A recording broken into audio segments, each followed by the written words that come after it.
trabalhar um assunto que aparece de maneira bem intensa nos vestibulares, no Enem, e que também, né, de certa forma, influencia toda a nossa vida, ok? No dia a dia. Então, hoje nós vamos falar sobre massas de ar, análise das massas de ar no território brasileiro, né? Antes de nós falarmos um pouquinho sobre isso, nós vamos falar sobre dois temas, clima e tempo, ok? Qual que é a diferença? Quando nós falamos assim, como está o tempo hoje?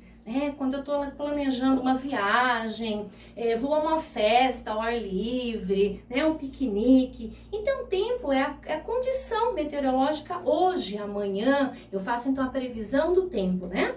Essa situação habitual dos tipos de tempos que eu tenho, nós vamos caracterizar o clima de uma região, o clima de um país, ok? E como que nós classificamos? A partir da observação e do dinamismo, então, das massas de ar. Então, é exatamente esse ponto que nós vamos analisar hoje, né? Como acontece esse processo, né, de mudança de tempo, de classificação climática, a partir desse dinamismo de movimento, então, das massas de ar.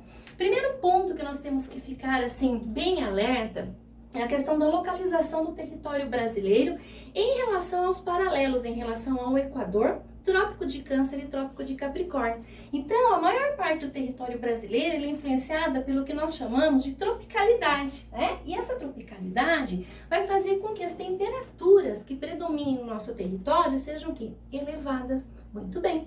Então, aí nós vamos ter a origem das massas de ar no território brasileiro, né? Vamos dar uma olhadinha, então, aqui. Olha lá. As massas de ar que predominam no território brasileiro no verão e no inverno. Lembrando que no verão é um período que o hemisfério sul recebe maior energia, a maior luminosidade dos raios solares. Portanto, o que vai acontecer? A nossa superfície, lógico, né, estará mais aquecida e isso vai influenciar, consequentemente, o aquecimento do ar e a influência nas massas de ar. Então, olha só, quais são as massas de ar que predominam no território brasileiro e que elas ficam muito mais intensificadas no momento do verão. Vamos lá. A massa equatorial continental, equatorial, então, ali próximo, ou na linha do Equador, na região amazônica, ela é o quê? Quente, mas tem um detalhe. Quando nós falamos de massas de ar continental, a primeira ideia que vem à nossa cabeça, professora, ela é seca, né? Ela se formou sobre um continente. Porém, essa é a única massa de ar que nós temos continental, no caso o território brasileiro, que ela é úmida. Úmida por quê? Porque ela é extremamente influenciada pela evapotranspiração da floresta, o tal dos rios voadores. Ela é influenciada pela própria evaporação do imenso rio, o rio Amazonas, ok? Então, característica dessa massa de ar equatorial continental, ela é quente, ela é úmida, ela vai dar origem, como eu falei para vocês, aos famosos rios voadores que influenciam, inclusive no clima aqui do Mato Grosso, Tangará da Serra, no sudeste, no sul do país, certo? Por isso essa importância então que a floresta amazônica tem na situação econômica também do nosso país, na agricultura, na pecuária, né? Ok, continuemos então. Outra massa importantíssima que influencia, no clima, na questão do tempo do território brasileiro, é a massa equatorial atlântica. Olha aqui, formada na região do Equador e influenciada então pela maritimidade, portanto, atlântica, ela é quente e úmida. Ótimo, vamos lá. Próxima, massa tropical continental. Olha aqui a localização dela. Então, ela se forma, no interior do continente. Ela se forma aqui na nossa região, na depressão do Chaco, aqui na América do Sul. Portanto, ela é o quê? Tropical, quente, ok? Formam sobre o continente, portanto, ela é seca. Essa massa tropical continental, ela se intensifica muito durante o inverno na nossa região, no período que nós temos o quê? A estiagem. Então, ela acaba, se favorecendo por essa ausência da umidade, ok? E aí nós temos a massa tropical atlântica, olha aqui, formada, então, no Atlântico Sul, tropical, nas regiões do Trópico de Capricórnio. Portanto, ela é quente e úmida. Ela vai influenciar de que maneira no território? Trazendo também as chuvas, E aí, por último, nós temos a única massa fria que influencia no nosso território, que é a massa polar atlântica. Qual a origem dela? Na região da Antártida, né? E ela é atraída por essa tropicalidade que nós temos no país. Nós vamos ver esse elemento de atração, por que ela é atraída para cá. E ela se intensifica em que período? Óbvio, no inverno. É o período, então, que o nosso hemisfério ele é menos iluminado, né? Ele tem um resfriamento, então, um pouco maior, e aí é quando a massa polar atlântica ela se intensifica. Característica dela, então, polar, fria, atlântica, úmida. O que ela vai causar no nosso território? Quando ela se intensifica e chega até nós, as famosas frentes frias, né? E que raramente chega até o Mato Grosso, Tangará.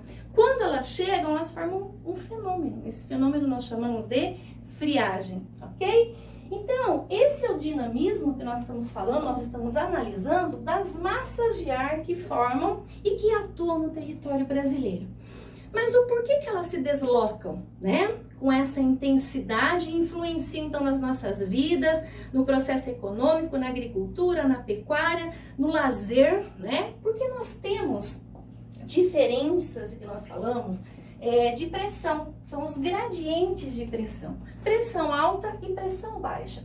Então, como que funciona? As áreas que nós temos de temperatura mais elevada, né, o ar é mais denso, mais pesado, formam as áreas de alta pressão. E a nossa região onde predomina a tropicalidade, as temperaturas elevadas, o que acontece? O ar, então, ele é leve, né? São as áreas de baixa pressão.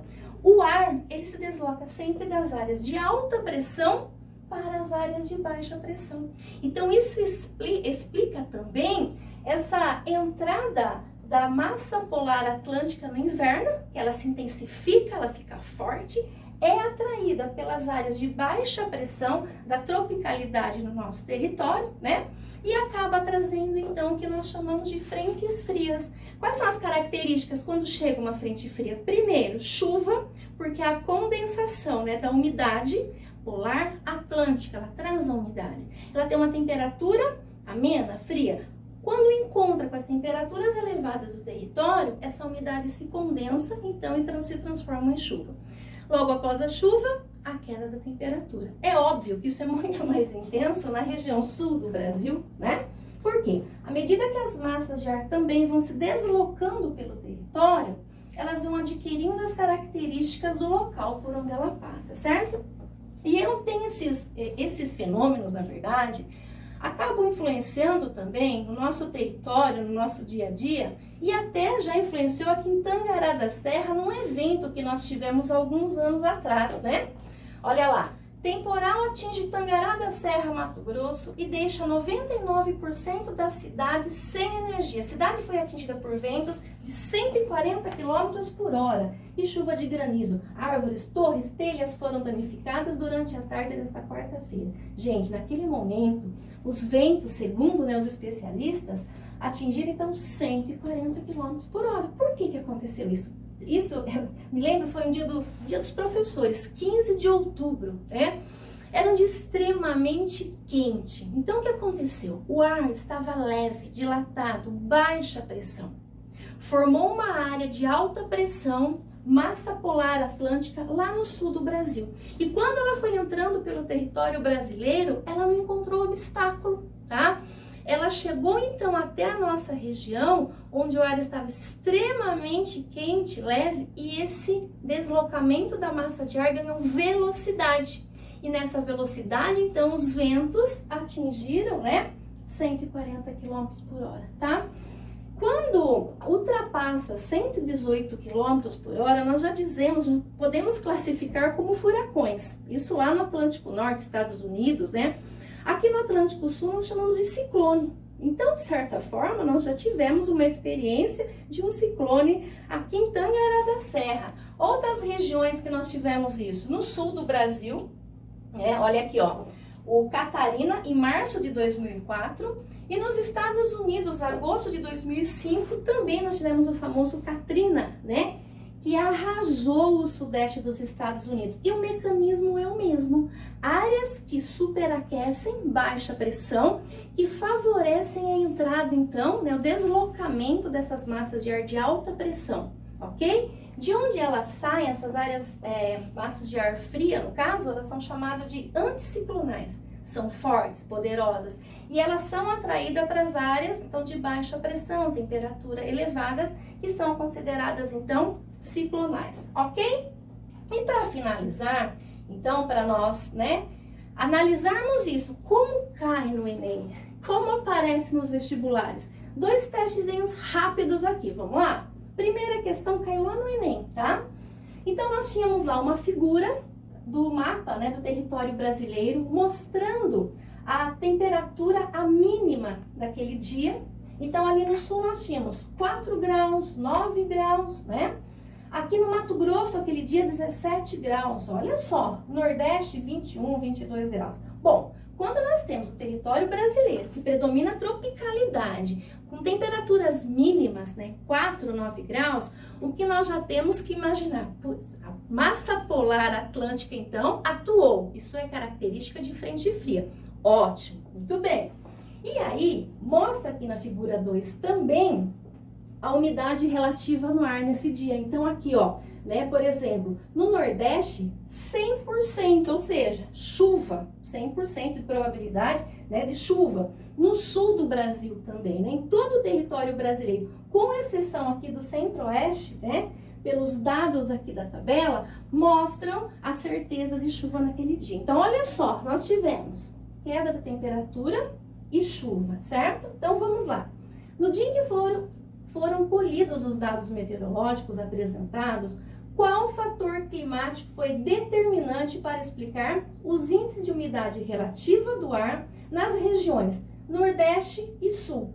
Então, como nós vimos, a influência da massa de ar, portanto, o deslocamento, ok? Da massa polar atlântica em direção ao território brasileiro. Olha que fácil! Então, nós vamos para quê? Alternativa C, massas de ar que provocaram as precipitações, ok? Então, assim, é óbvio que logo após uma aula, né, nós analisamos isso de primeira, mas nem sempre no vestibular, no Enem, né, na hora daquela correria, é muito fácil nós percebermos isso. Aqui, ó, vestibular da FUVEST, um dos mais disputados, né, do país.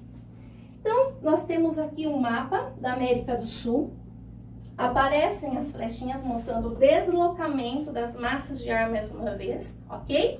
Sem a identificação, né? Então, portanto, nós temos que saber, conseguir identificar e localizar a atuação e o deslocamento dessas massas de ar nesse momento. Então, vamos lá. O Brasil possui um território extenso, com 92% pertencentes à zona intertropical. Olha lá a nossa aula, tropicalidade, né?